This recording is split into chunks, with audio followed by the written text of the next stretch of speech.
Councilperson Burrell, Here. Councilwoman Haas, Here. Councilwoman Kidney. Here. Supervisor Pizzolatto. Oh, Sorry. Councilman McPhail. Present. Yeah.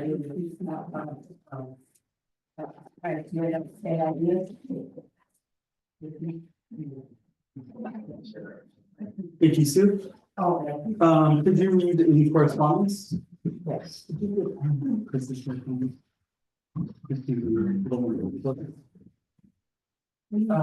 For his call. Yeah.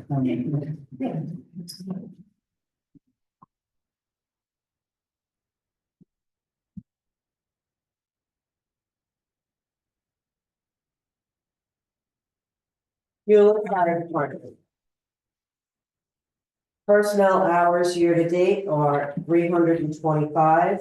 Emergency calls 10, drills 6, meetings 3, miscellaneous 6.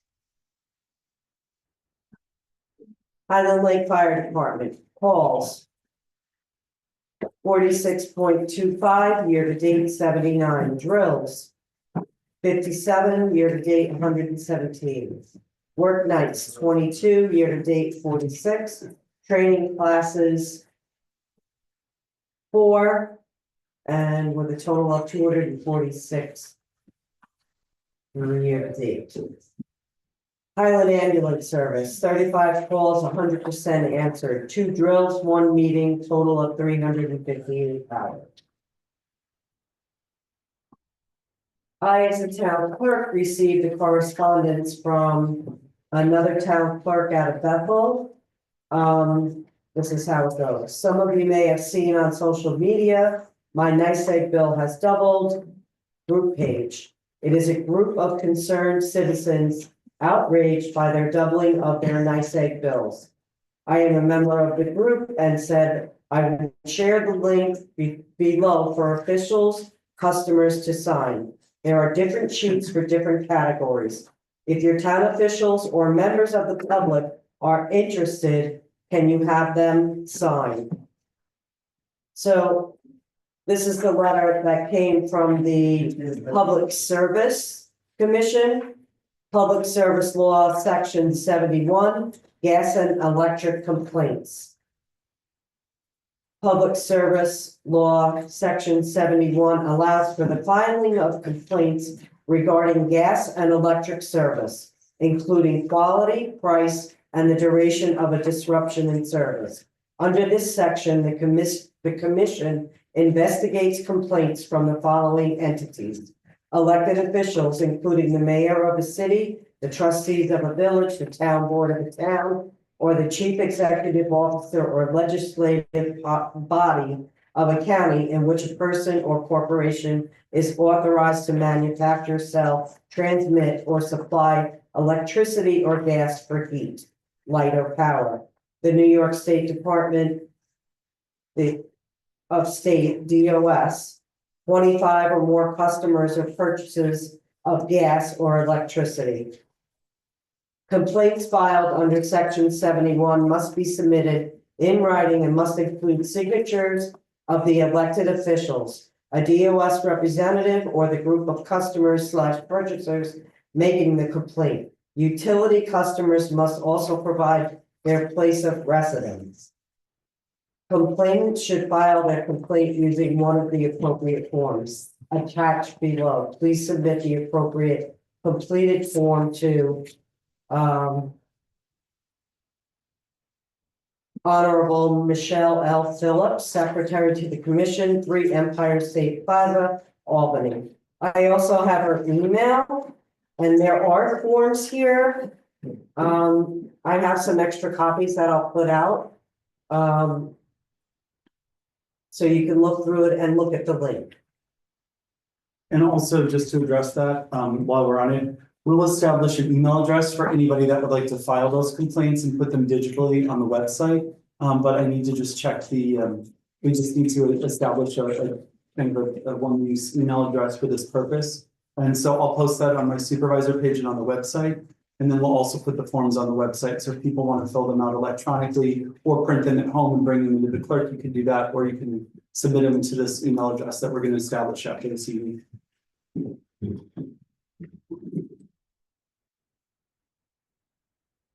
Did you have further correspondence? No, I'm Okay. sorry, I just That's wanted to okay. get copies of these to put All out. right, for the board, did everybody get a chance to look at the minutes from January?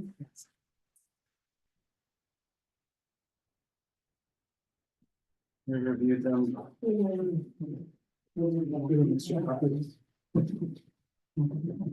Did anybody have any changes or corrections to the January minutes? The only thing I'd like to say, can we get the minutes a few days before the night of the meeting, so I can reread them? Yes. Next time, please. Right. Thank you. But with that, do we accept the January minutes? All in favor? Aye. Nice. All opposed? Any abstentions? Same. So moved. Okay, is there any public comment on the agenda? Okay, we are going to add Sonia as a signer on the account later in the agenda. Thank you, Sue, for putting that on the motions that we need to get to. Thank you, Glenn, in advance. Glenn Pontier is here. And he has taken on the chairmanship of the Health and Wellness Committee. And also role as the public information officer. So we want to thank you for your service in person, because you weren't at the last meeting. I think you were ill last time. We want to thank you for your service as deputy supervisor for all of 2024. While we got our feet wet and got educated and all the other wonderful things that come along with being a newly elected official. So thank you very much for your time and your guidance, and we appreciate it. And we're excited to work with you in this new capacity as well. So thank you very much, Glenn. Tonight, I would like to propose to the board to basically reestablish the constabulary and put it on the ballot in November. There's been a lot of public discussion about the constabulary and our use of the with the Sullivan County Sheriff's Department as an additional contract that we have with them, and making additional payments, and also just the sentiment of living in a small town and what the constables represented to the community at large. I think that this decision is bigger than all of us as a board, and I want to take steps to put it on the ballot so that we can get public input from everybody. How did you feel having constables versus the current enforcement that we have in place right now? So there's a couple of things to unpack here. I've been talking to the Board of Elections, so in order to get it on the ballot, we have to pass a motion tonight, hopefully, in order to give them enough time. It's not a time to establish it and make sure that it makes it to the ballot in November. It goes from the county, and then the county will then take it to the state, and then the state will take it back to Javid. And then we will hopefully get it on the ballot, because it's a big decision that everybody should have input on, and we don't want to make those larger decisions for people. So that being said, it is still the discretion of the town board. So if we were to take the vote, the town board would then have the duty of, I would think, to answer to the public's wishes, whatever the majority vote was. And then we would pass town laws in order to reestablish a constabulary. I haven't spoken to the board at great length about any of this. My version of bringing back the constabulary, speaking for me personally, what I've been working on and researching, is to establish a smaller constabulary, maybe of 2 people, so that there's somebody that's working on the desk and keeping things in order legally, making sure all the necessary reports are filed, and making sure that all those things are established that there have been complaints about in the past, and then that there would be 1 patrol person. So it would be the idea or concept of making it a more specific experience for residents. You would have a face of just 2 people instead of, a whole team of people. And also that it would be meaningful jobs for somebody. So the level of professionalism, the level of commitment would be higher, because it would be probably their sole positions. But that's just my proposal. I've been speaking to the USDA.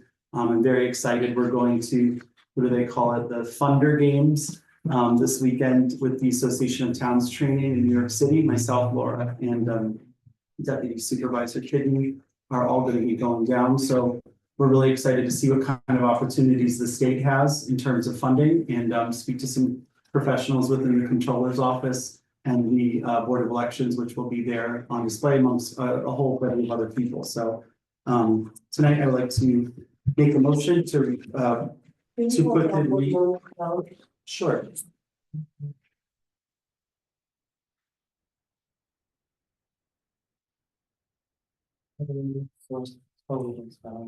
Do you want me to? Yeah. Voice memo?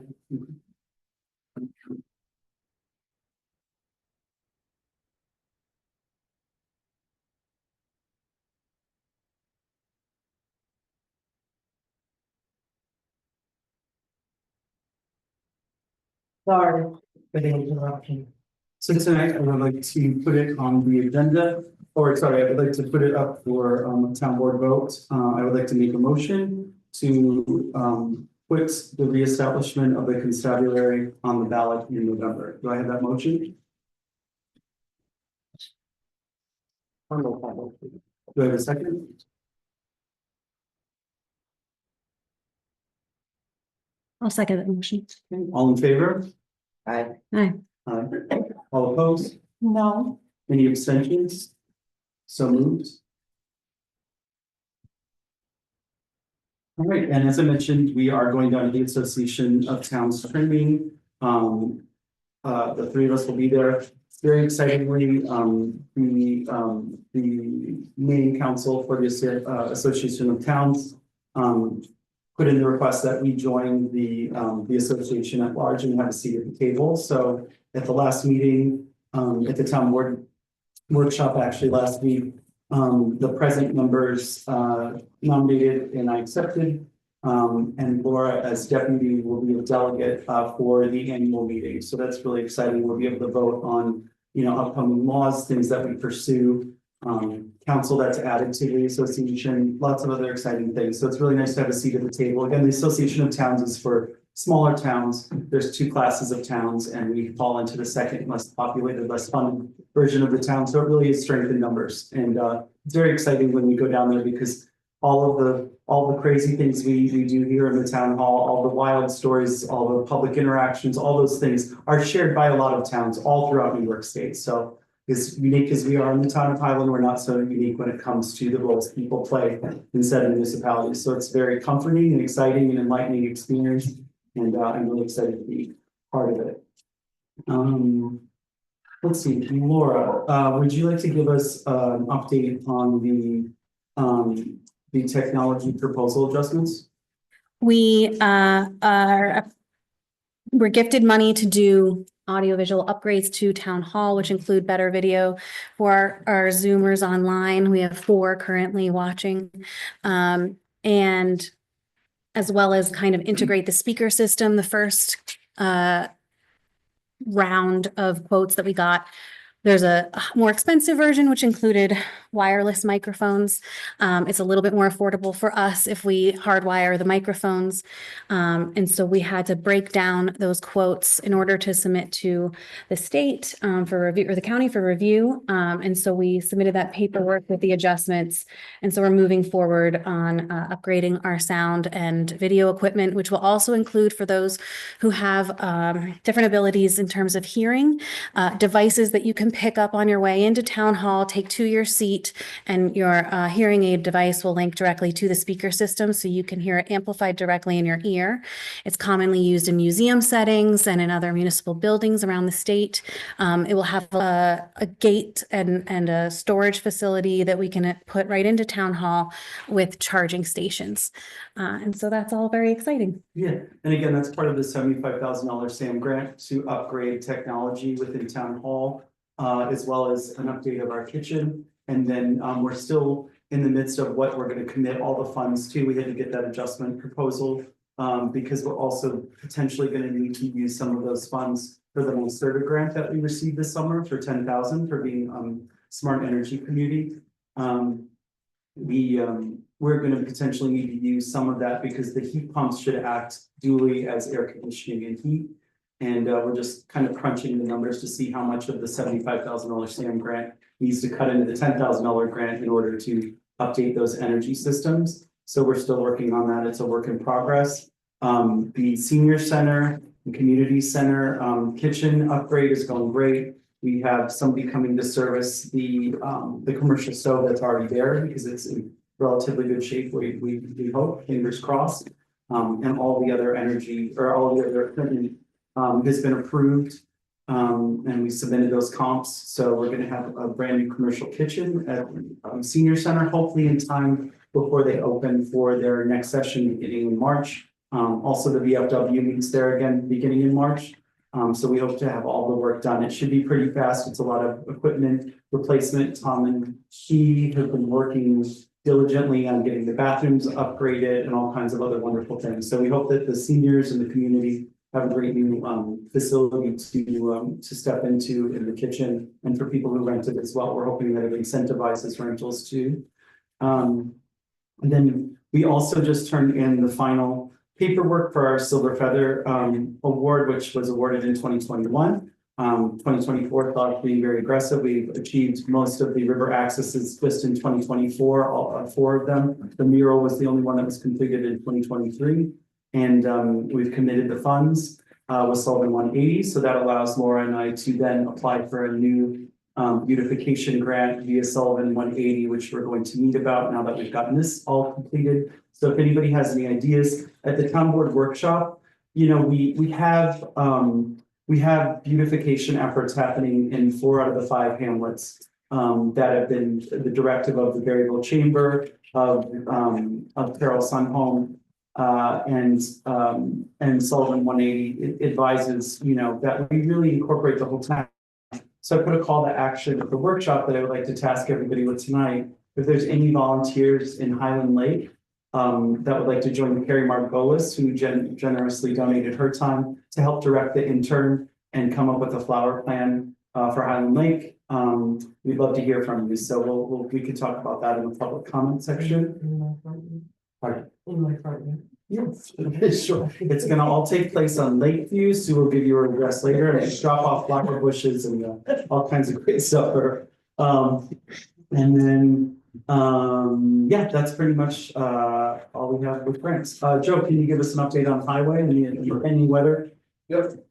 Okay, from our last meeting in January, ice and snow removal, we've been out 12 times. We've been washing the trucks, cleaning the trucks, checking them over for repairs. All the plow trucks and pickup trucks are New York State inspected between last month and this month. There's no one around town pushing back the snow. It's loaded, Elbert and Berryville. And between yesterday and today, we received 500 tons of salt. Thank you for everything. Joe also asked me to issue an RFP for the generator install. It sounds like our generator is almost delivered. Well, no, the generator is delivered. It is Down at delivered. the shop, we have a transfer switch. We just have to put it out to bid on installing it. Got it. And where the best location is to put it.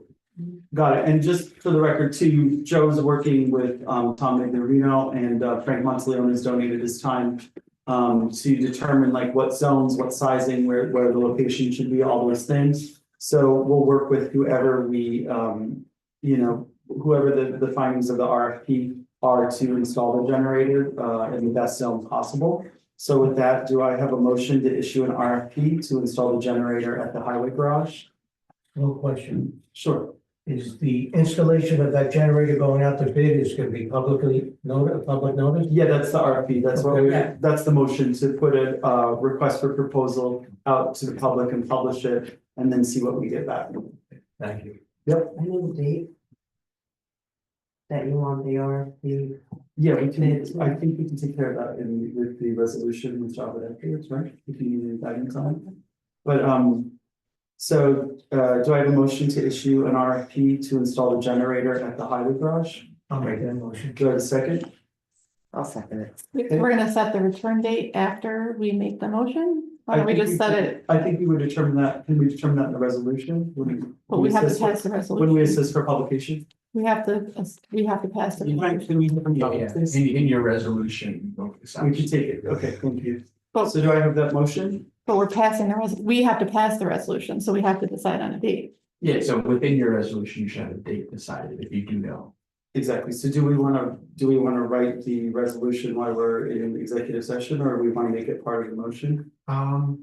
Is it, I just, Executive session thing. Pardon? I think if you have verbiage. hold on, yeah, we can determine the dates if we want, so. Yeah. So working backwards, this would go to, publication. It probably would. Wait, Derek's here. Derek, tell us your publication. No, I'm just kidding. You don't have to bother with that now. What's your publication schedule? So if we wanted to get something in for Right, Friday, if I don't do it until Thursday, it won't go in until Tuesday. could we get it in for Wednesday to be in for Friday? I want. If you get to us by Wednesday, we can get it in for a Friday paper, yeah, Okay. if that's what you're asking. You know, Wednesday is the deadline for publication. Yeah, but no, Yeah. it's on the. Yeah, thank you, Derek. Yeah. Right? Yep. Okay, so do I have a, Tomorrow's a holiday, so Sorry? she's not gonna be able to get it enough. are you guys, is your office open tomorrow? It's Oh. Sue's not here. Yeah, but it's a holiday, so they're not. here. We can work We on can it. do it? Yeah, I'm happy to send it in to them. But Okay, do I have a motion to issue an RFP for publication on February 14th with the end date of March 14th? For installation of the generator at the highway building. We'll make that motion. Do I have a second? discussion. We're not doing it properly. Wait, so is March 14th the date that the RFPs are due back? Correct. And what are we're installation by a licensed electrician. We have to set parameters for what RFP is gonna look like. You can't. I would not Can you advise, give us the position that you're looking for, please? I would not advise. So the- We're not exactly sure if we want to put it next to the building or out where the pole is. But you're not putting in an RFP for where you're going to locate it. You're putting in an RFP for someone who's gonna do the installation, which I would imagine. You would, if you have a municipal building, you're gonna wanna have a licensed electrician. And we, Yes, but what we're working with, what we have the benefit of working with, which I think they stated when we were working earlier, is that Frank Monteleone does this in other, I believe he works in Westchester County. And he works with the power company in Westchester County to determine these sort of zones and these placements. So I think it's a moving kind of part of what we're looking for an install, correct? Tom, can It would be a licensed electrician. It has to be a licensed electrician. And are you looking for consultation on to where it should be installed and what you would need to install? That doesn't have to go in the RFP. Yes, it does. You have to put down the types of services in the RFP, and Joe mentioned location is one of them. Yes, and also it's gonna have to go on to a 4x8 by 5-inch slab of concrete. Is that something that we could do at the highway garage? And they You're could, not just putting it a slab, out big, so you want to bid the pad as well? all in one shot. Mhm. do you have any other suggestions for the resolution? I think you should be very, because this is what we ran into with the bids for the architect, that we bid out an architect and then we only got one architect bid back, so. I think if you want to cast the widest net, you should say specifically what you're looking for. So licensed electrician to determine the Can I location, installation. Okay, Anything, no, I'm asking, I'm just trying to record it to make it part of the motion. no, you can just continue on as you were. No, I'm asking for your input, I just needed to stop while I wrote it down. You need someone, if they need, so when you initially passed the resolution for the generator, it was a requirement that we wanted a service contract. We don't have that anywhere because we didn't do an amended resolution. We just purchased it out of the highway funds. So I would indicate that you want to, as RFP, if there's, like, we have service contracts on all the generators throughout town. You could find someone that would determine the appropriate location for installation. But from the as-built plans that we have for the building, do the installation, and then it would probably be best to have the same person that does the installation be familiar with the equipment that would do the monitoring and the service contract and repairs. Because otherwise, you're gonna have someone bid to put it in, you pick the lowest bidder, and then you're gonna have to either pay for whenever it has to be serviced outside of a service contract, or you're going to have to get another company that's willing to take on someone else's work for the service contract. And Joe, we are going to share the RFP with the company that we purchased it from, correct? And then also wait to see what we're gonna offer the opportunity for the company that we purchased the actual generator from. We'll share that RFP with them and ask what their bids would be or no. You're publishing an Actually, RFP. don't install. What company did we get? Not the manufacturer, the. HO Pen is the company we purchased it from. Okay, got it, okay. The service contract should be different than the installation. You can get a service person from company, they can recommend something, that shouldn't be part of the bid. Service should be a yearly maintenance contract, like we have the generators in the rest of the town. So would you like to see two separate RFPs? Well, at this point, do you think the service, we have to bid out the service part of the generator? I Which mean, is the installation. I you know can what- understand pointing the pad, I can understand. I can understand connecting the generator, but the service should be separate from. So then we Installation. I would do a separate RFP then, because we don't want to get in a situation where we have an issue with the generator and we don't have a service contract, and we're gonna have to pay whatever their non-contract rate is for a repair, so that it's operational. Is there a warranty, I would imagine, on this generator? Yes. Okay, I you know, don't know what it is? exactly what it is. Right, so the manufacturer should cover it for a certain amount of time. Yes. But not for service. They're not going The to cover service it, is gonna be probably a yearly service. So right, we'll but have- so like we have the other generators, we have the service from American Electric, I think was doing the generator service. I don't know that if they want to. That would be a question for them. Do they work on the HO Pen generators? Do they work on I don't know. No, that's, I would wanna have something prepared in advance of installing something on a municipal building that we're expected to work regularly, especially in emergent situations. that's the case, it should be a separate proposal. Okay, so councilperson, can we hear from you as well, like, this is, No, I as this agree is your with business, Caitlin. yeah, I think that you should do too.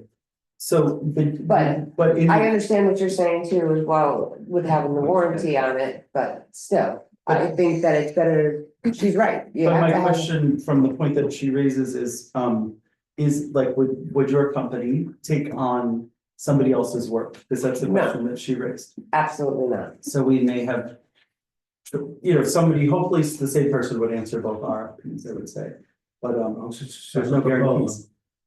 But I guess we should separate. Right. Okay, so, do I have a motion?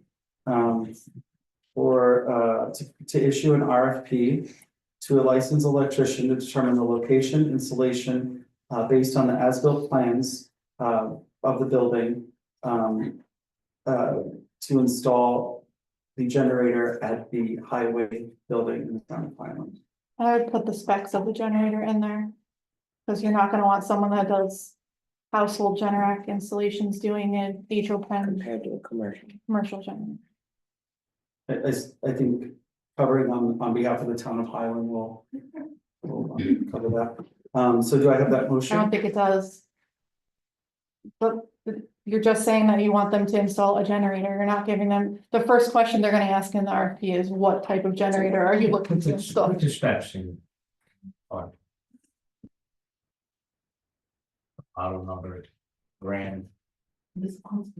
Okay, I don't have that on me now, so. No, is that under safer plain language? Joe, I would have that in my folder inside, right, Melissa?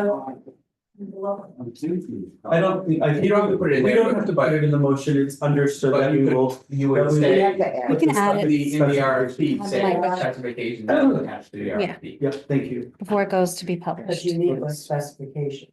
Exactly, so Yeah. we'll put that in the resolution when it's issued. Okay, Thank so, you, Melissa. But Melissa. we don't need to do it for the purposes of passing it. No. This is a lot, very simple, so, yes. So do I have that motion? Again. Okay. Hold on. They're telling you they're not here tomorrow to get it in for their deadline tomorrow. So are you expecting that they're going to submit it tonight for No, publication? I'm asking Melissa to go in and get Well, the that's why, specs. I understand that's why you're And asking John, to get it, so John that and you I are can, gonna get it tomorrow. you can do it. We're going to, tomorrow, I'm gonna get the resolution. Can you do, Yeah. need to spec? I'm happy to do it, yeah. Yeah. Thank you, and we're gonna take a break at some point, so Melissa, if you could grab that for us, we'd appreciate it, thank you. Not Not now. No, no question. When we take a break. But thank you for exercising with it. Do I have that motion? Make that motion. Do I have a second? Second, Okay, all in favor? Aye. All opposed? Any abstentions? So moved. Do I have a motion to issue an RFP for a service contract for maintenance of the town of Highland Highway Department generator? Will include the specifications of the equipment. Do I have that motion? I will make that motion. Do I have a second? Second. All in favor? Aye. All opposed? Any abstentions? So moved. Tom, can you give us an update on buildings in your progress? These are the repairs made from mid-January through today. For our town hall, the painting of the town clerk's office as well as the tax assessor office is underway. The new furniture should be delivered in March, correct? Correct. The mini split estimate came in, it was very high. We're redesigning the unit. Frank Monteleone is redesigning so we can hopefully come in at a lower price, so I'll keep you posted on it. As far as the town hall kitchen renovations, John had mentioned that when we start working on this kitchen here, we plan on building some storage cabinets to house some things, probably paper and things like that, and try to replace the cabinets and the flooring. We'll keep you posted on that as well. The town hall emergency building was cleaned up above the loft and the reorganization of the closets, so that's in good shape. Community center, the bathrooms are just about completed, with new paint. Kitchens have been painted, the walls, it's been cleaned up pretty good. We installed a new handicap toilet in the men's room. A new faucet was installed in the men's room as well. There was a furniture repair there this month. So that place is coming along pretty good. We'll be starting some, the kitchen renovations like John had mentioned earlier with the new equipment. But the date you had said, for the beginning of March, I don't believe we'll be able to have it completed by then. I met with Bari, which is the company that we approved all the bids for the equipment on. And they basically can have everything here within 4 days' notice. So That's great. basically, and then, you know, with the paneling too, like all that is available for retail. So everything that we're doing is basically for retail. Or within 4 days, and they'll come and deliver everything. And hopefully he's gonna get us a quote on hauling out all the existing things there as well. So So there's things that need to be discussed there, so. yeah, yeah. We'll have to talk. Yeah, we can get together on it. Right now, the grant as it's written, states that we have until the end of April, so we do have the extra lag time. But if we need extensions, we just have to notify the Office of Children and Families. Okay, but the beginning of March is gonna be tight, John. Yeah. Yeah. So the courthouse, the architect is preparing the plans now, and once they're prepared, we'll start putting out the work that's required for that. Heroes Park, in the spring, the low voltage lighting needs to be replaced or repaired. So in the spring, we will take care of that. Uland flag, the flag needs to be replaced. I spoke to Pete Carmisi about that. He Also, took it down, oh, you did? Yeah, You need to- and he's not gonna put it up until the spring. Okay, Yeah, we good. spoke on that today, the update on Harris Park. Okay. And last, St. Anthony Cemetery, Joe, Pete asked if one of you guys can go over there, the flags wrapped around the hole. You took care of it already? Okay, good deal. Well, there we are. But, this board has been working hard to get completion of, these projects as well as maintaining the buildings. So, we're on top of everything, getting a lot of, repairs done. That's it. Thank you, Tom. We were going to have a session with the gentleman who proposed the cell towers to the town at the January board meeting. He is ill tonight. At the last meeting, we appointed Sonia and Laura to set some questions up for him, so the deputy supervisor will be sort of speaking to him offline, where sending a list of questions. But if there's any further questions from Caitlin, who was not at that meeting, or Tom, that you thought of, you know, like since our meeting with him at his proposals, just send them to Sonia and she can compile those questions. Mhm. She's gonna have an offline question and answer with him, and then he'll come back to the March meeting. So it actually gives us a little bit more time to prepare, which is which is probably better for everybody, because I think it's a technology we don't all understand as well. Can I add something? Sure. When I served on the planning board, there was a lot of really good input from the community, especially in areas of expertise that are like far beyond. I've never put a cell tower in a town. So we would really like to hear from the public, and the videos up on YouTube, and maybe we can post, I'll do a little communication blurb for Facebook if you could help with that, Sue. Just because there is a lot of collective expertise in our town, and putting in cell towers on town or public or private property is a pretty big undertaking. So we'd like to hear from you. I appreciate that, and and that raises a good point as well. When we were working on the Barbary Yeaman Eagle Blind at Eagle Observation 2, that was part of the River Accesses Grant for Solvent 180 that was completed. It's at the initiation of the activity path, that leads to the Roebling Bridge. That area right there, I consulted with the Eagle Institute, which actually has been folded into the Delaware Highlands Conservancy. And they gave the advisement that the Eagle Blind could come down because it was more cost effective to remove it and pave right there. The eagle's population is soaring, unintended, and they are not actually as sensitive to cell towers, which was one of the main concerns in 2009, I believe, when I think there was a similar proposal set before the town. So they've changed sort of the jurisdiction of how they feel like eagles are affected, or birds in general, as part of those cell tower installations. But I'd like to get an official statement for them that we will put forward to the public as information comes in. Great, but yes, if you have anything you want to add or any questions, please submit, any emails or letters of concern to supervisor@townofhighlandny.com or directly to town clerk at townofhighlandny.com. And we will compile all those things and make them part of the record and part of the scrutiny of the project that Sonia's compiling. What is the location he's looking for? Because we don't own this. To be determined. You'd have to read So the then proposal. what are we even asking him about if we don't know where? He's I asking did for ask the that, initial which is- pass. I did. He's asking for the initial pass to actually do the work to determine where the cell phone towers should be. So that's the ask, and those are the things that we should. But we the Eagle Watch area is DOT property. No, but I The- wasn't suggesting that when we were. No, I but he wasn't does, why would he need, I guess my question is if he doesn't have a location that belongs to the town in mind for use of, he doesn't need to come to us. It would be a process to go through whatever the owner of the parcel that he's identified for this would be, to go through the planning board if it's not included if it's outlined in the zoning. If it's not, it would be to go to zoning to get a variance to. It's not, it's Julie. Can I answer you or? No, I to do the installation, like we don't have a role, especially if there's no determined location.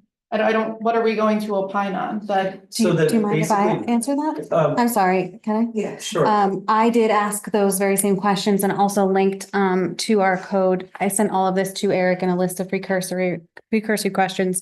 If this, then that, if it's property that's not owned by town, it's a private, business deal. And if it is owned by town, what would those be? And there's a planning board process, zoning board process. So We only it own, was a path. we only own the green space. Yeah, That's the only property that we own that would be, and I doubt you're going to, the NPS is gonna let you put it on the banks of the Delaware River.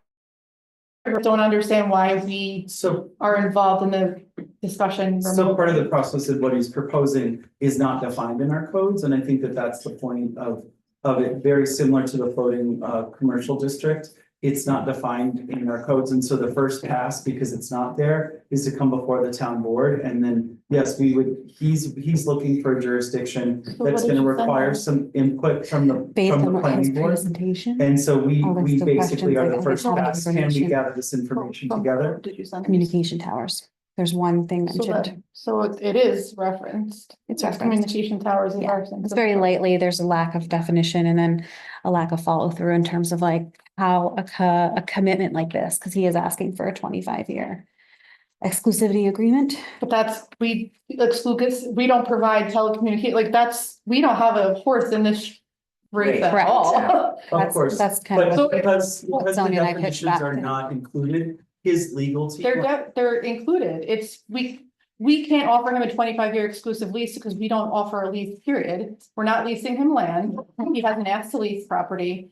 I don't want, what I'm trying to do is if this man wants to accomplish X, it's not a decision of the people at this table. If he needs an interpretation of the zoning, if it's vague in the code, then he goes to the zoning board. Yeah. If he is ready to move forward and has an identified property where feels that he can do this, that it's privately owned, then he needs to go to the planning board. And if the planning board determines that the code is vague in what they can make the decision on, then they would defer it to the zoning board. I don't see where we don't lease cell tower communications. Those are through the providers. The cell tower that we have in town, it's built on private property. We have no skin in the game, and I don't want to continue to delay him in accessing the appropriate avenue for information to accomplish what he may not be able to accomplish or what he may be able to accomplish much more quickly. So his legal team and partners didn't feel that our code addressed fully what was defined and what direction it should go in, so we treated it similar to like the rural floating commercial district. Once he passes his proposal here, what he's looking for is to basically have the company, the telecommunications company, do a survey of where those towers will be. Their investment is approximately, we say, $250,000 $250,000. as part of that proposal. So it's similar to the rural floating commercial district that they would basically put the proposal to do the study in town that would then go to the planning board. But It's not, because the going before the town board is a component of the creation of the floating commercial district. It is the first step that you have to do to be able to access it through the planning board. You're comparing disparate decision-making. So another comparison would be, we had a cluster housing proposal when you were not here last week or last meeting. And that also is something that's not defined in our code. And so we basically, the town board gets the first pass at it. What our decisions are, we would pass or refer to the either the zoning board of appeals or the planning board, as it were, based on our opinions of what the interpretation of the code either lacks or is present in our code. It's not, I mean, Java, can you correct me if I'm wrong, but it's not the board's discretion to interpret the zoning, the code. If it does not exist in the code, it's not permissible. So then you would have to file for a special use permit or a variance. It's not that we would make a decision that says this is now allowed because we discuss it and it's vague in the code, and then you do it. But You and I discussed allowing this proposal to happen similar to the cluster housing, because it's something that's not defined and it didn't satisfy whatever company he's working to. So they'll make the proposal, but is the question that town code doesn't set forth definitive enough regulations for towns? Even the definitions are vague and unclear, Well- so they don't directly address. To be honest, the What's- applicant came with a presentation with a few asks. We can't answer those asks because I responded with a list of questions and provided some supporting information. Correct. Should that proposal need to go forward, what areas and avenues? The planned unit development was specifically requesting that we redefine and rewrite up the portion of the code. Correct, yeah. To- not that it was vague, that they want to change. They wanted to change the. Right, It was mentioned by word, but there was no definition right. for purposes But of bill. so if it doesn't exist, it's not permitted. Then you have to go for a specific request. That's Yeah. like, I'm that's, very clear on that. that's If it's code. not Very clear on that. Then options are you either go to the ZBA for interpretation, or you can take the more affirmative approach, which is ask the town board to actually adopt the local law, amending the town code to make a definition for it.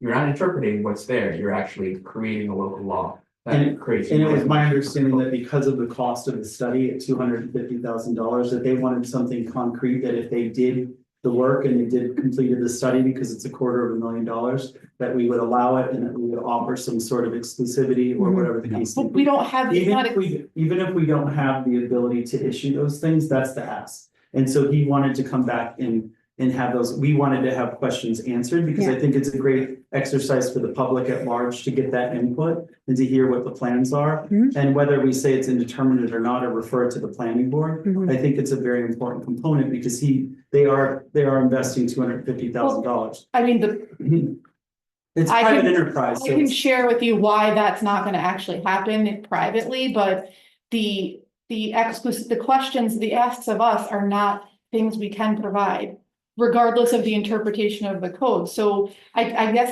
I don't know what we are, he, if we, I don't- we I- can't give exclusivity, we can't, so if they need something, if they want a guarantee from us that we're going to give them things that we can't give them, they can't have it, then they can't proceed. the way that the proposal reads, have you read the proposal? I did, and that's why I'm asking where it's gonna be, because why would we? I don't have the answers to this. Why would I we? connected with Sonia and we put a list of questions together based on what was emailed that you read. And that's as far as it's gotten. I didn't receive a response and that is the update Yep. as of today. think it's Exactly. And so silly. when I spoke to him, the idea is part of the Yeah. proposal, they pay rents. Well, they pay rents on the building, so the idea was that they would provide the town with those rents and raise revenue. That was part of his proposal as well, that like they would use town hall, they would use potentially the Ullin Fire Department building in Berryville, You is can't- something that that- you mentioned. It's written in the deed of the Ullin Fire Department in Berryville that if it ceases to be anything except a fire department. I'm just telling you what his. Well, I'm telling you why that won't work. That's, Okay. I think this is this is a non-starter. He doesn't have a location that belongs to us. We It's- can't make a decision on what any of the things that he's asking for, so why don't we just let him submit his proposal to the planning board and And I guess I'm still with Laura, you've submitted questions, right? Yeah. There'll be no response. No. Does anybody else have questions on this study? He's reached out to me a couple of times, but he doesn't communicate, and who told him we can't make any decision. I made it very clear with the terms that he's asking that we can't move forward. The decision. that- I believe to amend and define so that they can go ahead and complete the study. They're basically giving I mean, I'm not gonna make any determinations now because I don't know enough about the technology. But what I'm saying, I think the ask, if it's, I've referred it to this group to try to assemble questions and find more clarity. So I believe that the ask is to define what he wants and to propose usage of town board town of Highland property as an incentivizing measure to give us exclusivity. Even if we can't grant the exclusivity, I want to find out those questions. So for the what about public as a first the pass. next step, which is have this individual or company. Put in a proposed resolution for the board's consideration as a starting point for you guys to figure out what it is that you're gonna have to. And that was in Laura and Sonia's questions that they're. I mean, I don't have much to update on because we didn't receive any responses. And you didn't come today, he was basically ill, so I don't know any more about this, I'm just trying to handle the same due process that we extended to other. Yes, Yeah. So, Even if it's determined that it goes to the planning board, I understand the reason they would present it to the town board first. Got it. so I think maybe, what they did. maybe we don't follow up, we wait for them to follow up. Yeah. Or we further say, hey, why don't you put us a proposed resolution? Asking, telling us what you're asking us to do. Yeah. And then that could be. But that he outlines what he's asking us to do. He just hasn't contributed any information that would make that something we could agree Viable. to. Correct. Letter. Yeah, he wants it exclusive agreement to put a cell tower on an unnamed property in the hamlet of Berryville. For 25-year of what, 20, Yeah. who are you, Yeah. is it like, I read what are you gonna put in a resolution that's gonna say? We can make a determination on that. If it's clarification, that's not what he's not asking for. John's saying they want a definition. But that wasn't outlined in his. Exactly. That wasn't in his No, request. that wasn't follow-up questions he's presented to me, and I said, I'm going to defer you to Laura Burrell, who was on the planning board. Mhm. And Sonia Kidney, from our buildings department, if you want to talk about buildings, these are two people who have a breadth of knowledge in this area that I don't have. And so I'm just trying to get all the Yeah. information before we make any And that's just determination. or where we are. defer it. Okay. And then there was supposed to be another presentation this evening. Okay, So so that's that it. makes sense, so we can take that, we have to have something to act on. Got it. Yeah. We're looking to change the code, give us a proposal as to what that code is. Okay, so with that, I want to acknowledge our guest here, Jim, Representative of Fusco, is here to report on asbestos remediation. I'd like to introduce Jim here, if you want to take the platform. Recorder, We need you on microphone for the folks at home. Thank you, Joe. If you want to stand over here, you'll be on camera, like right here, because the other camera did not connect this evening, so we only have one view. Technology. But now you're on. Okay, Jim Gerard, I'm one of your code enforcement officers. There's three of us. Question was raised last month, that's why I'm here, about 8 River Road. JPM Environmental did find asbestos in that building. In November, a company by the name of Haven Property Solutions came in and properly removed all of the asbestos. JPM was there when they were doing it. They did air quality testing. And they sent us a letter going to New York State standards that the building was completely abated. So December, hang on. Oh, no, just like, the permit was issued December 11th to be able to tear those buildings down. Everything was done within the law. New York State Department of Labor did call us. This was sent to them, the entire folder. They called for one more page, which the New Haven had. And we have not heard anything more back from them. So it was investigated by them. I just did talk to the contractor. He's working on putting a fence up around the open foundation. So. I know we don't normally do this, but are there any questions from the public based on this project or asbestos remediation? I had a question. Yes. So I think it got very convoluted with what the initial concern raised was, and it was not about whether abatement was completed or not. It was about someone had reviewed the permit file and it was not indicated that abatement report wasn't located within the permit file. And then it was produced later on in the day. So my question is, how do we maintain documentation and how do we mark it received in the code office? That was actually my screw up. This packet was here. I only read the first part of it. Once I did find the rest of it. Because it's further down in the packet. Right, so this packet was. Because what I think what my concern is that this was an issue with a town and a code process that somehow was presented as an issue or complaint against the contractor, which was not what was expressed in the communication that we received. So when we receive a document like the abatement report from Haven Services, how do you stamp it received in the office? It's just dated. The date's on it, and the SBL is put on it. So we don't have like a date stamp that says this. No, actually, we don't, but that is a great idea. Was it received via email?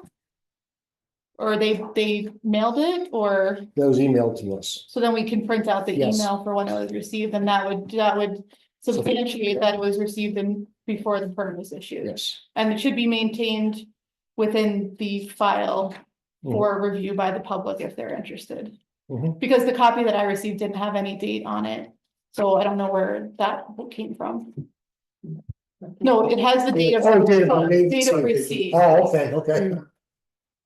So if we could provide a copy of the email from when we received it and just include that in the file, that would be great and helpful. Sure, we can get a stamp. Are there any other questions? Yeah, no, we should have. I mean, the town clerk's office has one, so. Are there any more questions from the public on this? Okay, thank you very much. We appreciate it, Jim. No problem. Everybody have a good evening. You did Thursday. And Jim, can you give us just, while you're here, while you're here, can you just let us know the code times and hours and when you're here, when the other guys are here? Right now, it's roughly 9 to 1, Monday, Tuesday, Wednesday, Thursday. I'm personally here every Tuesday. Usually I try to get here by 8:30. And leave when everything's done, by 1:30, 2 o'clock. 2 o'clock usually. Yeah. 2:30. I like this area. Yeah. Thank you very much. I appreciate it. John, related to what Jim just talked about, one thing that I think the board should be cognizant about is everyone here are elected representatives, or you represent the residents of the town, so you'll often get emails or correspondences from constituents saying, hey, I've got an issue with this, or here I have a complaint with that. To the extent somebody is raising an issue that's building department, planning, whatever, I would suggest that the board, whoever receives a complaint, just refer it to the department that's supposed to answer, rather than take the initiative and try to answer that for the constituent. I think it will clear up future scenarios where there's complaint made, say, for example, about a property, and we let the process work, which is buildings deals with their, they'll take in the complaint, they'll record the complaint, they'll address the complaint according to their processes. And then if the building department makes a determination that somebody doesn't like, that's subject to appeal to the ZBA, and let that process play out, rather than any one particular board member try to come in and fix it or answer the There's things. scrutinized. Yeah, it becomes really messy. So, and I've advised the planning board on this, and they've, you know, kind of been following that process. Because roughly the process. No, that's great advice, and that's how we should move Yeah, forward. because like I believe I was wrongly emailed on it and then we got it over to me and then Laura addressed it directly, came right down to the code department. So it was like, it was all done in real time. Yeah. But you did, Laura didn't address, you addressed it. No, I was in Yes, you town did. hall You that morning responded when the twice. complaint came in, No, so but- I was here talking to but- Jim, and He's we- saying don't respond to the person that files the complaint, which is what I didn't. was happening. You didn't. That's what I'm saying. You didn't. no, they gathered Thanks. all, yeah, okay. Yeah, it's Thank you. great, Yeah. great process, we should follow. I have an addition, so everyone was given, permits, COCs in your packets tonight. And then we had an additional copy of, status updates for some of our outstanding code violations as a spreadsheet. To give you an update on some of the, properties in question. So that's in the board's packet tonight. And we also have one other code enforcement area update, and that is, a request from the planning board chair, Jeff Spitz, who's here tonight. Thanks for attending. There's a few projects that come along every now and again with the town, and they're large and they may require more than one meeting. And the board has asked our town board to approve additional meetings with a cost associated so that we're getting our escrow ahead of time. It will provide additional coverage cost-wise for meetings. They're suggesting a $1,500 cost from the applicant, and that would be leaving the planning board scheduling an additional meeting as above and beyond their monthly meeting, but the date would be at their discretion. And I think if the board, which are volunteers, are okay with that and want to do the work, securing the funds ahead of time would make sure that we don't go over budget with engineering or extra work that's going into it. I really support letting them decide whether or not they want an additional meeting. Jeff's here tonight to answer any questions, but I would like to make the motion to approve letting the planning board have additional meetings at the cost of $1,500 to the applicant. I will take that motion if anyone wants. Or we can open for discussion. But I did Oh, want well, to. should we second? I'd like motion to Okay. discussion. Jeff, is there anything in that, and can you just give the public just a brief synopsis of how this came out to be? Yeah, we meet once a month, from time to time, projects, have an urgency about them. And they've come to request if we could meet before the next meeting, in which we meet once a month. But because the requests come up, then the thought being is that, well, if we allowed or offered a meeting before the next month, and it would benefit the project and it would move it along and there's some time sensitivity to it or what have you, that it's just another option to provide to the applicant to move it along, because there have been some concerns about length of time of applications and, you know, again, if it's just something you can be a little more customer friendly about moving forward. Great, thank you very much. So. Any I'll make that questions from the motion. board or any additional discussion?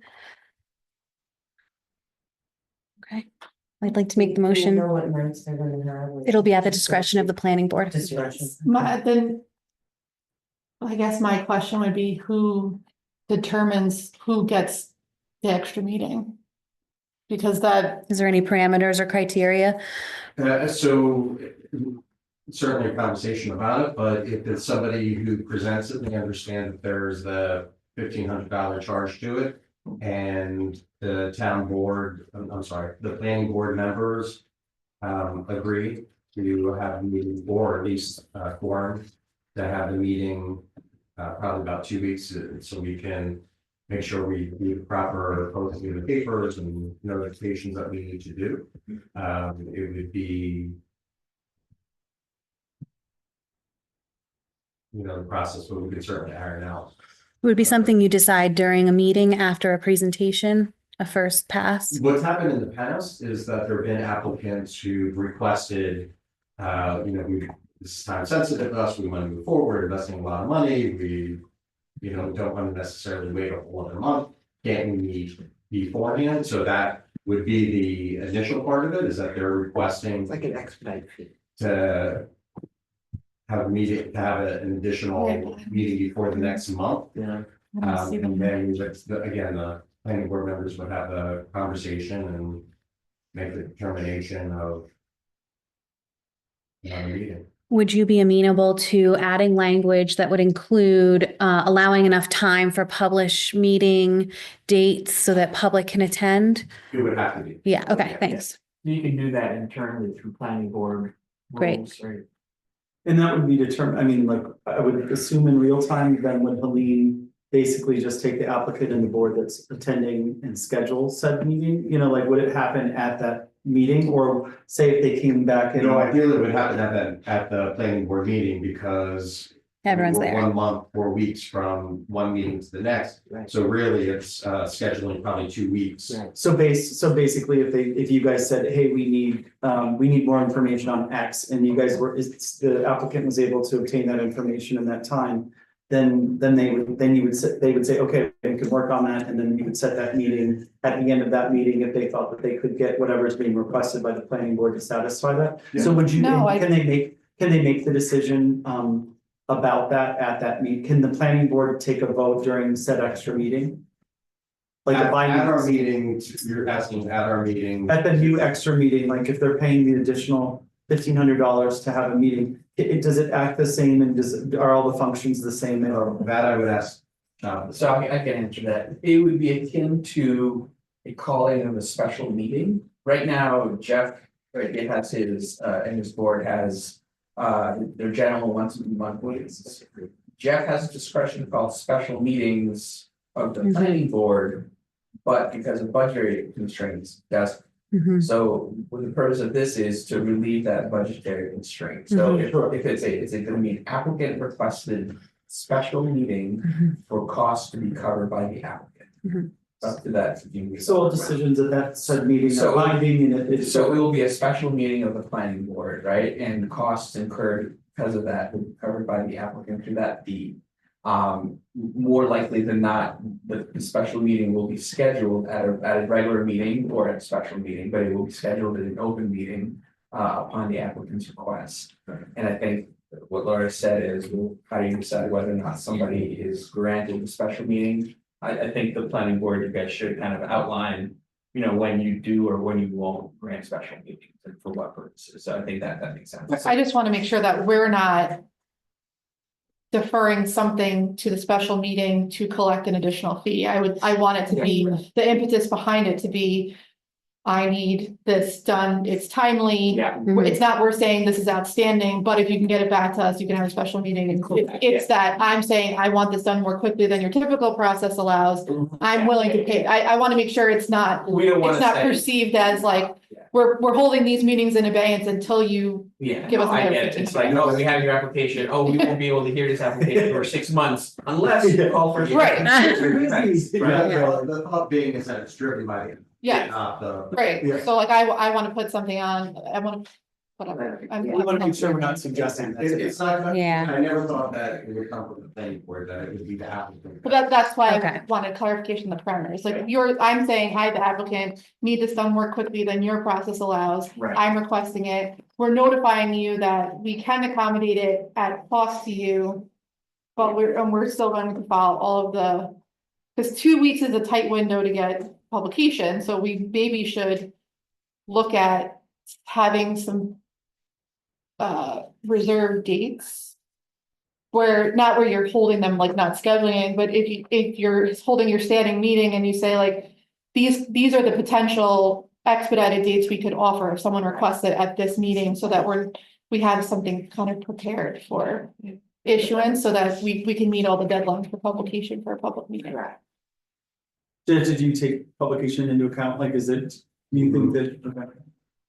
Yeah, the other considerations obviously is availability of town hall, the dates that would be available, and the publication. Make sure that we have, so if it's not necessarily on Wednesday, and we need to do it on a Thursday because we need the time. Yeah.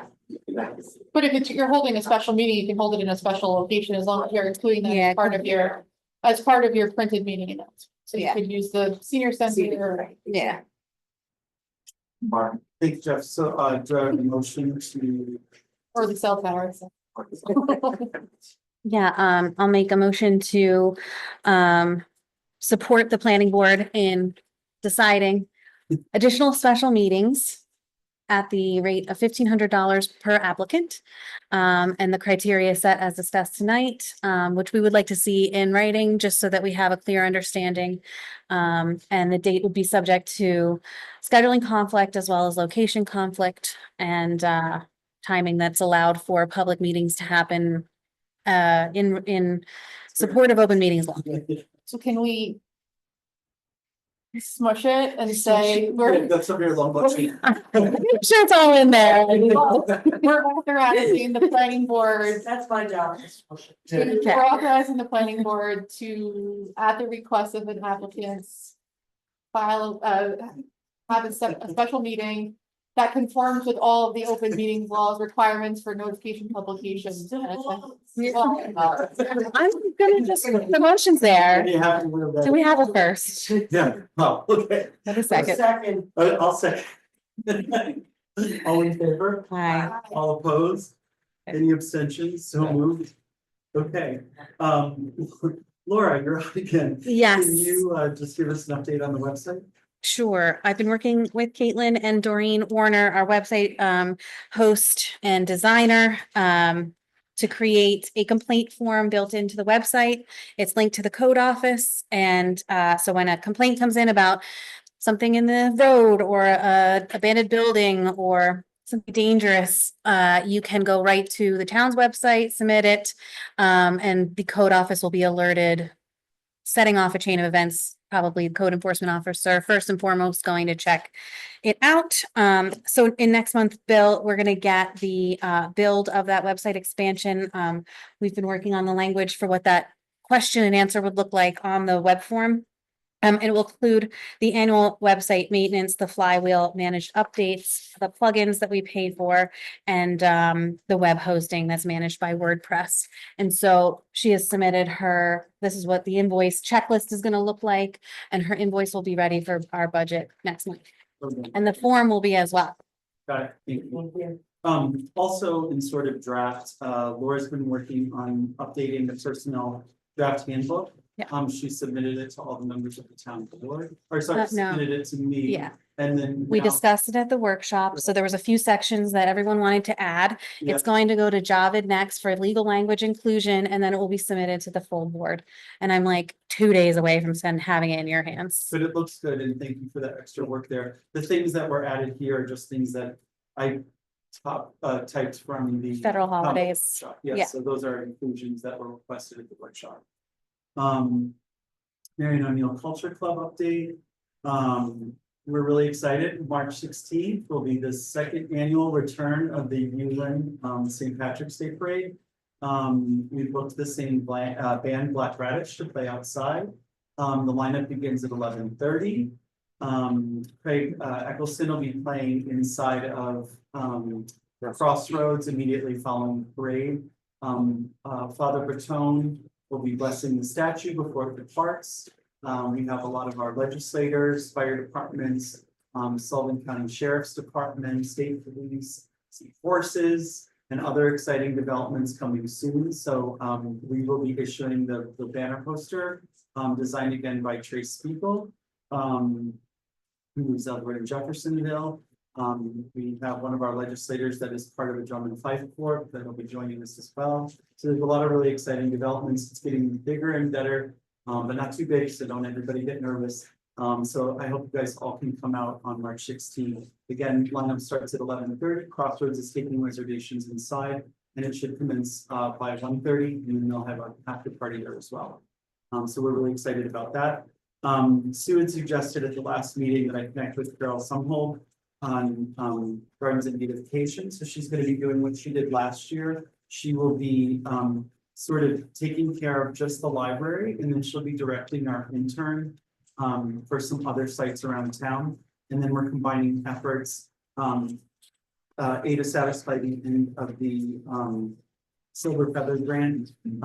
We're hiring a gardener to utilize those funds that were left over to plant gardens that are self-sustaining and indigenous to the area. And then we're gonna work with one member of the highway department and our said intern to come up with like a watering schedule, depending schedule, all those sort of things. But Carol Sumhold is still gonna take care of the places that she always has. And it sounds like Carrie Margolis and whoever would like to volunteer tonight. We'll work on Highland Lake hanging baskets. I think we'll take a similar approach to what we do in Newland. So that's pretty exciting. And Laura and I will get together and plan what we Sure. put together for 180 and present it to the board. Oh, I have one thing to add. The gateway signs, welcome to the town of Highland, that are being designed, will have a reveal by February 20th. What those will look like, as well as a spring replacement schedule, so that we can communicate that to the public. And part of those new signs will also contain our new highway, or sorry, our new town seal. Seal's gonna go to Sue and you for an okay and approval. There's 2 versions that you have to Got it. approve. But the really exciting thing too is that Don and Pam donated the bulletin board with locked access, and that'll contain our new town seal at the top of it. And Sue will have her own locked access for public announcements, and so that people don't pin, tag sales or anything else on top of her announcements. So it'll be a really beautiful thing. We're really excited about it. So And protected from the weather, which is the best part, I Yeah. think, because those those get hit all the flyers get time. soaked. Yeah. Exactly. All right, well, thank you there. I did speak to Pete Carmichi, same thing. We talked about the flag, and then he wasn't gonna put it back up until the flag is over. I did extend to him that they, if they ever need money to replace flags around town, so that they cut back on any number of flags, they will focus on Harris Park and Greenland. So if the town, or any community members would like to suggest a flag or replacement in the meantime, I guess directly things to the town. And we can see if we can come up with money or something like that as well. Now I would like to take a break, so you guys can have the delicious food. I'd like to make a motion for executive session for the purposes of an update on pending litigation, personal committee findings, as well as amending resolution number 27. Do I have that motion? It's not, you can't talk about personnel findings, that's the employment. Discussing. The employment history of a specific individual. Do I have that motion? No, I think that would. it's not an appropriate motion to go into executive session The proper language is the employment history, of a specific individual.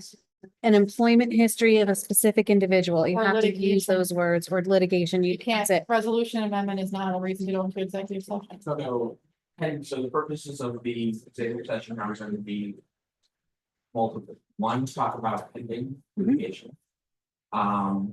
2, talk about the specific person's employment, credit history, we call it personnel matters, but that term is not in the statutory code. Right. Was there a third reason? He said the amendment of the The amendment is resolution, but that's not discussion a reason to go into executive session. Oh, so we're gonna talk about litigation matters, but we'll talk about that in open session. In public. In part. We'll talk about potential litigation matters, but then we'll talk about that amendment in the open session. Okay, got it. Okay, perfect. So do I have motion to break into executive session for an update on pending litigation and personnel matters? I'll make that motion. The employment history of a specific, the employment history of a specific individual. Yes, That's the language. those are the magic words. The employment history of a certain individual? Yes, Yes. that's, it's in the open meeting, so the only reasons you can go into executive session are outlined pretty clearly. Yes. And I'll make that motion. Thank you. Do I have a second? I'll second. Okay. All opposed?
It's a very long section, and as you can hear, it wasn't extremely positive at all times. But, yes, but I would like to make the motion first to come out of executive session. Do I have that motion? I'll make that motion. Do I have a second? Second that motion. All in favor? Aye. All opposed? Any extensions? So moved. I want to pick up, Again, you do put for the record that no decisions were made or action were taken. correct, no decisions, is, Like, no. No vote. No voting. oh, okay, I was like, wait, what was I gonna say? No actions were taken. No actions were taken during the executive session. So, for our corrections and resolutions, I would like to propose, town board resolution 27, 28. Or whatever, Sue said is the next meeting. Amending, Oh, no, that's not the next one. it's 27, we're amending resolution 27. So what's the next number? 56. I would like to propose, town board resolution 56. Can I just ask you? So this is gonna go back to that date. So should I have had a different number? No. 27 Because is it's the being same. amended. 27 is the same. This is 56, that amends, please. Okay, thank you. So I would like to make a motion to approve town board resolution 56, amending resolution number 27 dated January 14, 2025 regarding purchase of real property located at 564 State Route 55 in Eldred, dated February 11, 2025, at a town board meeting of the town board of Town of Highlands, Sullivan County, New York, held at Town Hall 4 Proctor Road, Eldred, New York, 12732 on the 11th day of February 2025. Whereas the town board of the Town of Highland adopted resolution 27 dated January 14, 2025, authorizing the acquisition of certain real property located at 564 State Route 55, Eldred, New York, 12732, identified as section 13, block 6, lot 16. The property to be purchased solely from funds received through the American Rescue Plan, ARPA. And whereas under resolution number 27, the town board previously determined that the acquisition of the property may be subject to the provisions of town law number 220 requiring permissive referendum. And whereas town law 220 authorizes the town board to purchase property necessary for town hall purposes subject to permissive referendum. And whereas town law 220, however, states that the expenditures financed in whole from monies appropriated from surplus funds shall not be subject to permissive referendum. And whereas the town board adopted resolution 27 was insufficient regulatory guidance on whether ARPA funds are considered surplus funds, and out of the abundance of caution, the town board determined that resolution 27 is subject to permissive referendum. And whereas since the adoption of resolution 27, the town supervisor received a legal opinion from the Association of Towns of the State of New York that funds received through ARPA are deemed surplus funds for proposal of town law 220. And whereas since the adoption of resolution 27, the town attorney conferred with New York State Controller's Office regarding the New York Association of Towns opinion. And whereas based on the new additional information, the town board agrees that its ARPA funds are surplus funds for the purposes of law 220. Now therefore be it resolved by the town board of the Town of Highland as follows.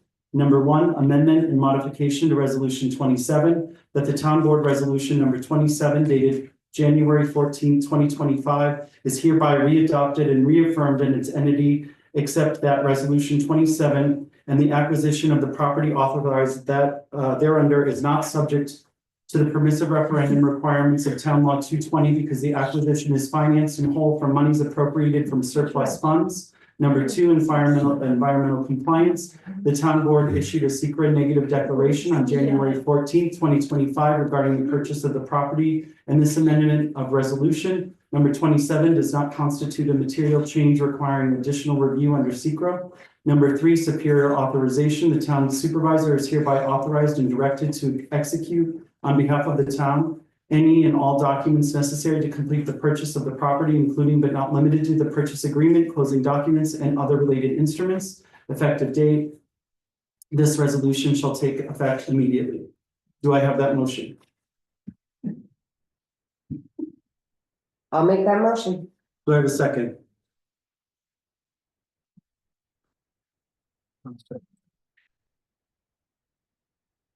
All in favor, can you please do roll call, Sue? Councilperson Burrell, Aye.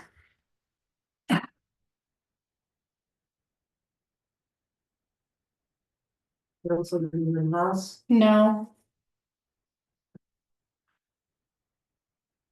Councilwoman Kidney, Aye. Supervisor Pizzolatto, Aye. Councilman Migliorino. Aye. Adopted on this 11th day of February by order of the finance and clerk, Susan. Hall.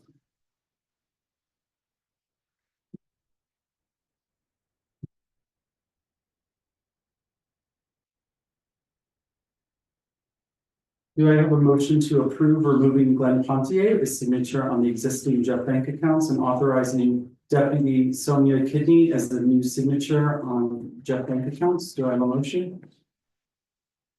I'll make that motion. Do I have a second? I'll second it.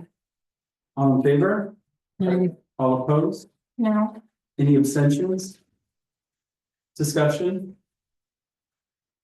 Can you please just, I said no, can I open the floor for discussion? No, there was no motion can't. for discussion, there's no, you I can't make a discuss, motion for you can't discussion. discuss my vote, so no. you can't do that. No, the answer is no, that's my vote. Let's move on.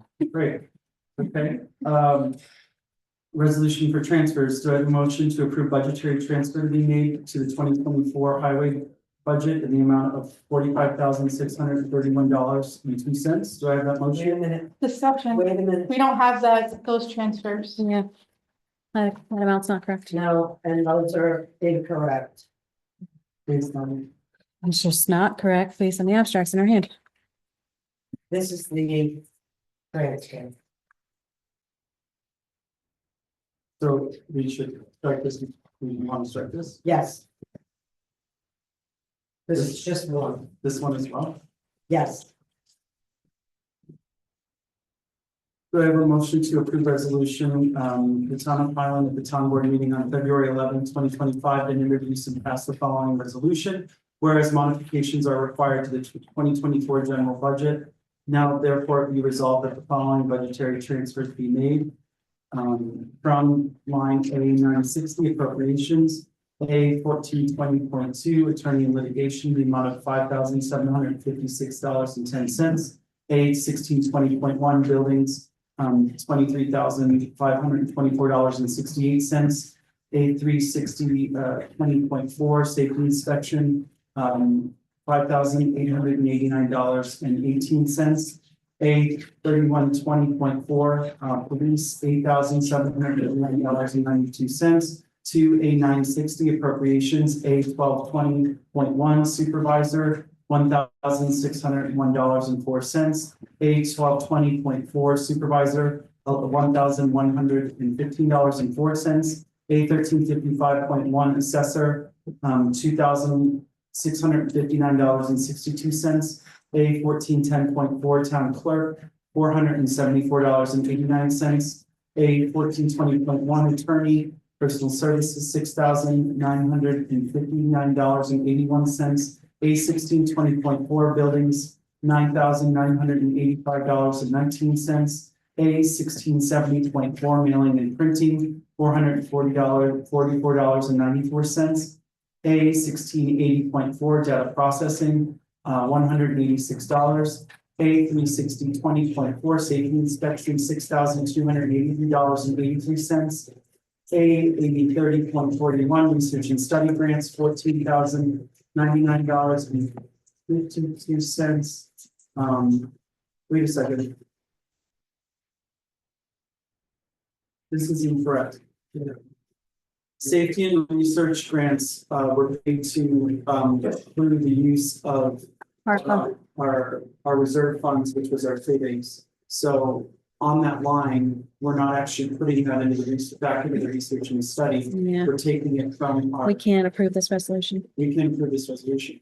Nope. That's incorrect.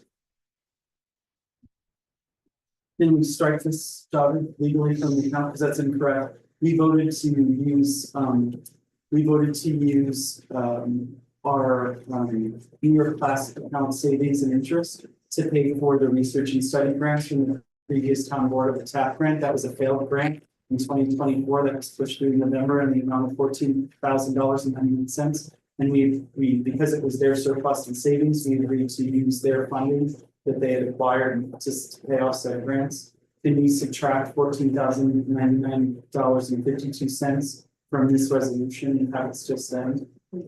So let's just make sure we have this straight. I recall previously the board passed a resolution to pay for those services. And it was paid from your New York Class account, right? Yes, Okay, and then where is this resolution? Second to last line. it's the second from the bottom. It's under research and study and grants. So the New York Class account is not a fund, it's just a bank. It's a high yield savings. Yeah, it's just an account. What were those funds obligated for? Nothing. They're not obligated. They're just surplus sitting there. Correct, yes, and they're acquiring interest all the time, so in effect, our rationale for approving said motion was that it was the interest compounded from the previous town board to pay for their mistakes, basically. Okay. Because they put forth a very expensive grant resolution that was pushed through a month before they were out of office, that ended up being denied and was duly rejected by the engineer. And was, Right, has that so- already been paid?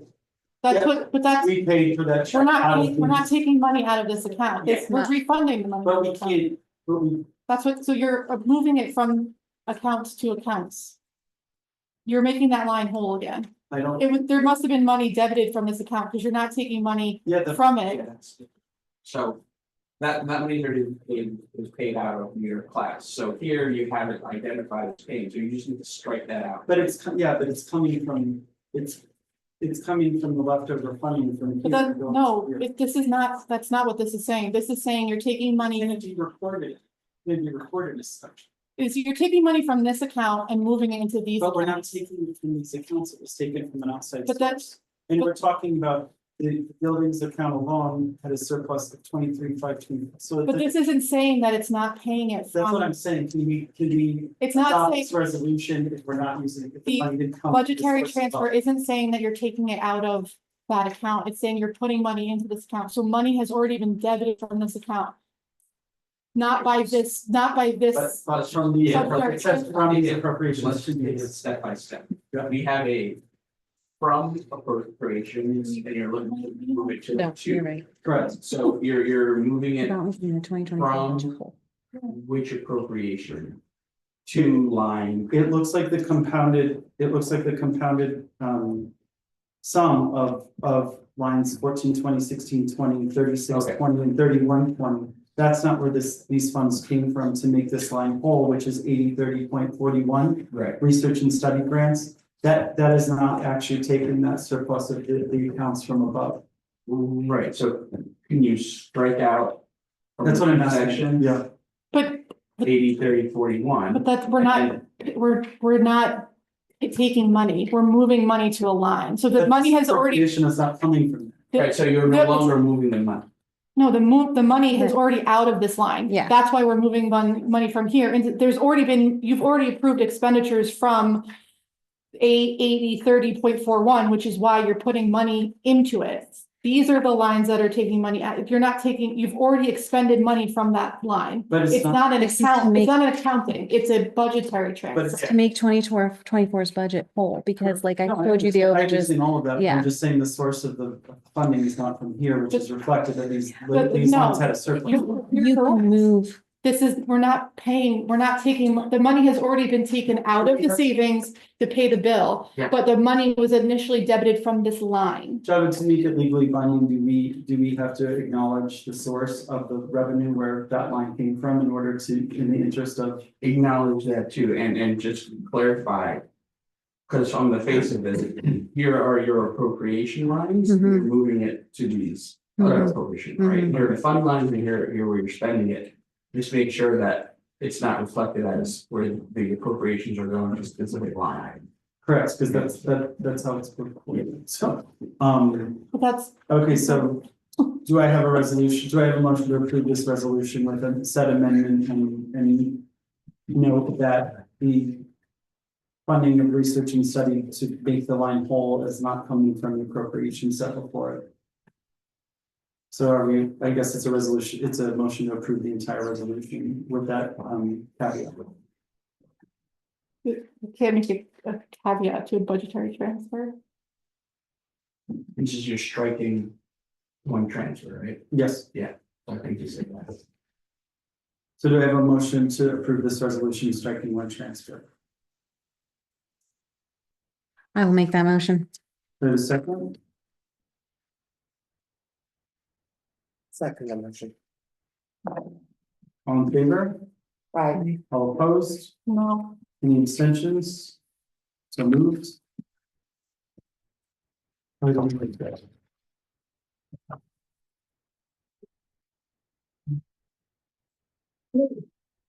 Sure. so just, you just approved taking this sum out of these lines, and now you have a nebulous $14,099 not assigned to a budget line based on the motion that you guys just passed, just so you know. But Of course, but we'll have that, yes, thank you. So no money's been transferred out of the account or to me, It's just to in complete, terms of that. particular line. it's to Right. make the budget You have- full from last year so that the books are balanced, even though it's not those specific things, but we needed to note that it's not coming from the surplus there, that we funded it from the town savings. that's not what they approved. They approved the Just motion strike it. striking And that. it was approved, so can we please move on to finish? I just want to make you She's guys aware of clarifying. what you approved. You have taken this sum of money out of these lines, and now you are less. Those lines will be debited by those amounts, but you have not put those $14,000 into any other line. So when the 8030.41 line shows an underage, that's why. Right, and so Johnny, understand, you still have 14,000 in the top Correct. fund, right? Yeah. Yes. Right, so that money still there is not just hanging out. Yeah, So why wouldn't you change the, Because we need to correct it, and it will be, because we need to make sure that the P and L from the previous year is accurate, and that. but you're not doing that because you're debiting it by an amount you no longer need on the bottom. So you should have reduced, if you were striking it from the top, you should have struck that amount if you're striking it from the bottom, you should have struck that amount from the top. There's no reason to transfer 14,000 more funds to lines that you're not transferring them to. That's my argument, but guys, you did it, so it's settled the law, just so you're aware what you did. Okay. So do I have a motion to pay abstract, that Yes. 2-2025 claims 4 through 15 in the amount of $24,533.24. What was that amount? $24,533.24. Those are the highway abstracts.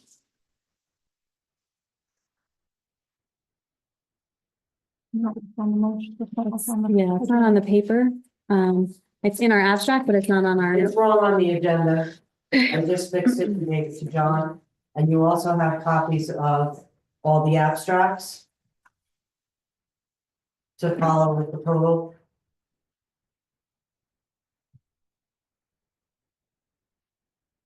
Do I have a motion?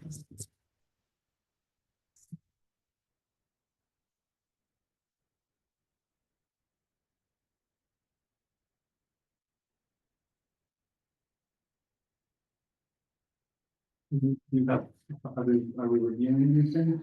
I'm just, well, so, okay, so this is 2024. So then the second motion underneath is for 2025. Yes, if you could just, 'Cause why there's, is everything wrong? Can I ask that question? because I had a lot going on and didn't leave here till 20 minutes to 5. Okay? And I'll say waited back for- into the room. I waited for an agenda that I didn't even have until 5:45. okay. And I tried to get this done. Any more questions? No, but we did discuss it, and we discussed that, I wrote the piece, which I. John, when I left here at The 20 piece is back, we are done. when I left here at 20 minutes to 5, I thought I had the correct thing. If I go in there, I get you the right page. Okay, Lori, do you, I'll get it.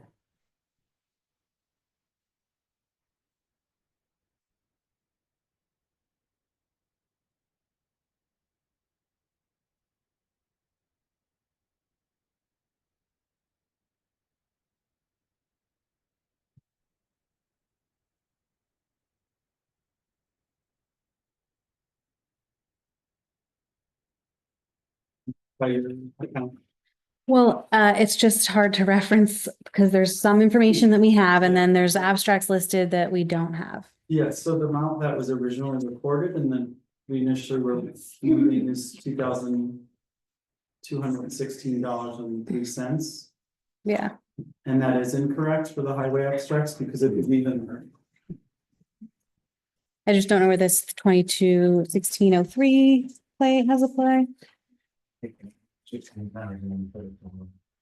is the one that I printed. Sorry? That is the one that I printed. Yeah, that's on, it's abstract, it's just wrong on the agenda, it's just wrong on the. Just wrong on the app. Yeah, everybody's got a copy of all of this. And we have the signatures.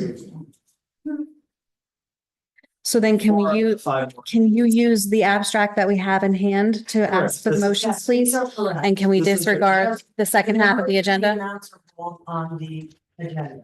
Yeah, because there's different numbers, But actually, like the streetlights, everything.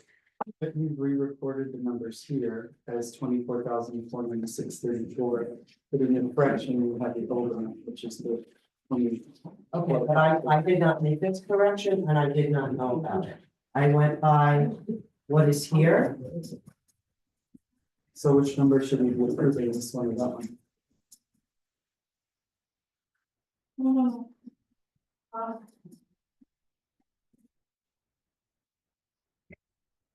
So apparently there was a change with the bookkeeper on the industrial hose.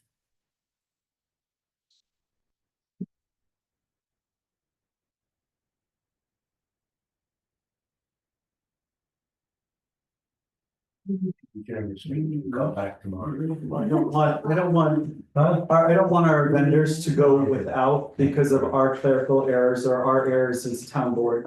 These people work very hard and collaborate with our highway department frequently, and I don't want our highway department's reputation tarnished because we didn't do our correct accounting or reporting.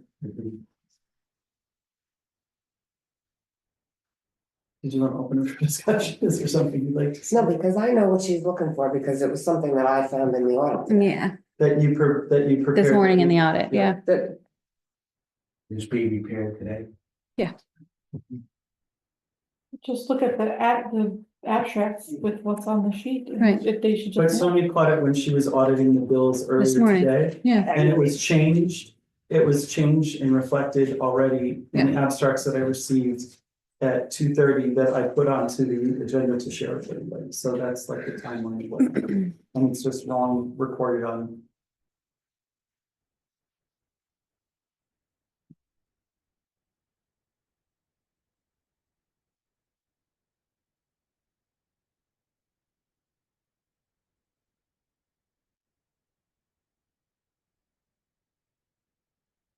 Well, if you want to see what we were looking for.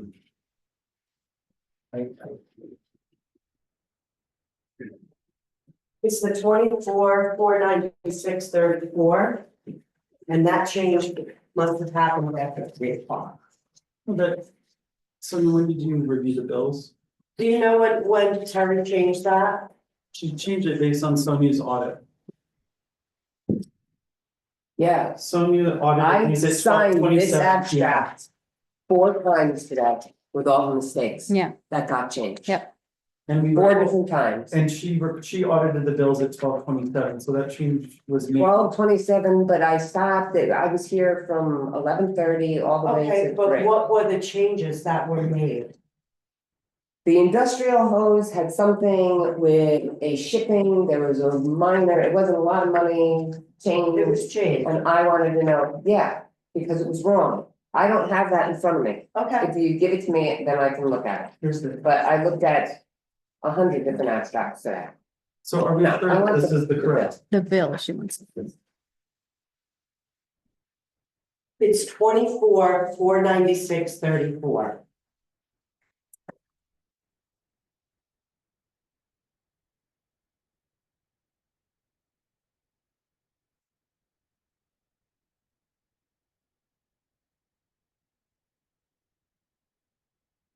Industrial hose, that was the issue. Yes, it was originally 322. $359.08, and it was brought down to $322.18. Which makes that difference of 24,533.24 to 24,496.24. 34. This is 34. 34. I mean, 34, just wanted to be accurate. So I have a motion to approve highway abstracts 2-2025, claims 4 through 15, in the amount of $24,496.34. We'll make that motion. Do I have a second?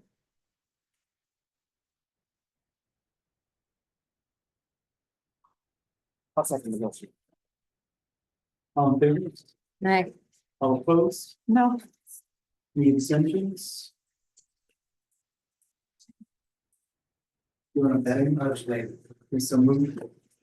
Not enough time. Which is. To the general fund. And I'm the general. Not this one. These were. I explained it to you. But this is the one. So I have a motion to pay general abstract 1-2025, claims 1 through 9. Yeah, the front page of the abstract, 10 to 43. So I have a motion to pay general abstract 1-2025, claims claims 10 through 43, in the amount of $24,213.64. It's general abstract 2 dash General- 2025, not 1. General abstract 2-2025, claims 10 through 43. In the amount of $24,213.64. I'll make that motion. Do I have a second? I'll second. All in favor? Aye. Aye. No. All opposed? no, Any abstentions? So moved. Is this correct? Yes, it is. Okay. So I have a motion. That's fine. Yeah, that's fine. Do I have a motion to pay Auburn streetlights, 2-2024, claim? 25. Pardon? 2025. Do I have a motion to pay Auburn streetlight 2-2025, claim number 2, in the amount of $296.23? I'll make, Get a motion. Do I have a second? I'll second. All in favor? aye. All opposed? Any extensions? So moved. Is there any public comment? Mel Carney? I'm deeply concerned by recent actions taken by the board and not the board tonight's reform resolution. At January's meeting, a detailed list was distributed relating to the expected behavior of the public who attend town meetings. And I'm confident that anyone who ignores them will be addressed immediately. But what happens when the board behaves improperly? At January's meeting, our town clerk was blindsided by the board's intent to hire a FOIL person. The supervisor stated that he received 15 complaints, which the clerk asked to review before the matter was voted on. Making that hire would require changing the duties of an elected official, which in New York State requires the adoption of a local law. Neither the town clerk nor her deputy were present at last week's workshop. According to town law, someone else can be designated to take the meeting minutes so long as it's not a board member. The supervisor announced that he was taking the minutes. At this meeting, the board voted to hire the FOIL clerk. It was not a time of the essence vote. It wasn't included on any agenda so that the public could comment before the board voted. It doesn't appear to be a legal action and was done without the town attorney being present. The supervisor stated that the town clerk was on board with the decision. Was she able to review the alleged complaints and had a change of heart? Was the attorney consulted on the board's ability to legally make this change? Is it a necessary, unplanned, unbudgeted expense to the taxpayers? And most importantly, what recourse do the good people of this town have when the board acts improperly or illegally? You each took an oath to uphold the laws of our town and state. You accepted responsibility for using taxpayer funds wisely. It appears that you are doing neither. Thank you. Thank you for your. Illegally? Did we act illegally? We don't. No comment? It's Can you not- just say yes or no, Doc? We can discuss it. Yes. But is it a legal act? Paul Campbell, Excuse me, I'm speaking. Waiting for a response from Javin. Campbell, I really want to comment on what's going on in the board meetings I have attended. And it has to do with specific families here who come and disrupt everything. And really are causing a lot of problems for the town. I know that certain board members don't necessarily go to the workshop meeting where the agenda is placed together. So we spent 24 minutes today talking about a resolution about a generator. Because people didn't go to the workshop and iron out what they're supposed to do. So the people in the town who are footing the bill and paying people to be on the board. Are sitting here listening to a bunch of nonsense basically and figuring. And you know, a lot of people are very tired of it, really tired of it. Really? And it's, yeah, really. Did we discuss the red card fee for the Thank you. the workshop? thank you, Paula. Is there any more public comment? Yeah, I have a problem with the way it's been characterized. Ms. Carney has exercised her right to state certain facts and to form certain opinions. And I don't think, excuse me, John, Richard Golden Gavel, while I'm talking, I'm being interrupted here by one of your minions. Can you please use the Please gavel? continue, please Can you use the continue, gavel evenly, please? please continue, Jerry. I think that it's inappropriate the way it's been characterized. And you guys sitting up there with smirks on your faces. It's amazing. Thank you for your. Why don't you follow your own rules about being appropriate with people instead of sitting up there with a smirk on your face when somebody's talking? I mean, it's very, very disheartening. So yeah, we will see what happens at the next election. Thank you for your comment. Are there any further public comments? Did you go get a sign? Pull it.